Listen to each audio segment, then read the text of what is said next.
Hello, hi, welcome to the Lipstick Chat. We are back with a quick update of Uthando Nesthembu. Umusamseleku decided to take a walk in a form of an exercise. In that walk, he got an opportunity to speak no Mpumelelo Usibindi regarding indaba kaMhlophekazi, because uMhlophekazi is one of the grandchildren that grew up ejardini yaka Mseleku. So manje uVuyokazi umthathile and uMseleku wanted to correct that. Unfortunately, he could not get uMhlophekazi because uMpumelelo does not want to do the right thing. And uMpumelelo is saying ukuthi he uVuyokazi uthi akahlawulwanga nani. But I think also the other problem ukuthi uMpumelelo told himself empilweni ukuthi he will not beg anyone. He asked ke uMseleku ukuthi then uMakale ke yena uyamthatha na, meaning uTirelo wathi musa ke wozimoshayo lezi zinto lezi ngoba wena cabanga ukuthi makusele ulo uye ozoba last woman standing athathwe automatically. I'm not taking her. Alright, ciao.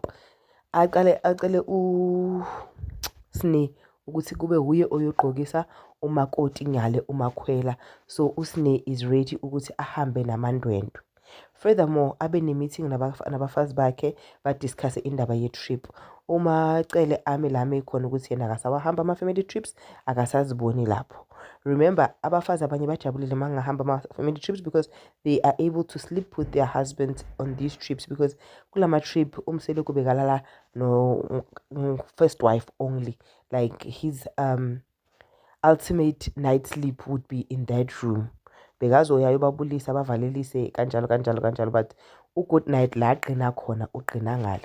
So njengoba bangahambi ku-right, but ke kwaqishe kwaba ne-altercation la bazobambana ngezandla uMacele noMayeni balwela ukuthini ukuthi in her statement uMayeni uye wamenshina igama likaMacele. uMacele vele hayi wabona ukuthi hey muntu uzongicika ngamangala nami ukuthi hawo, can it be such a big deal? But ke there we were.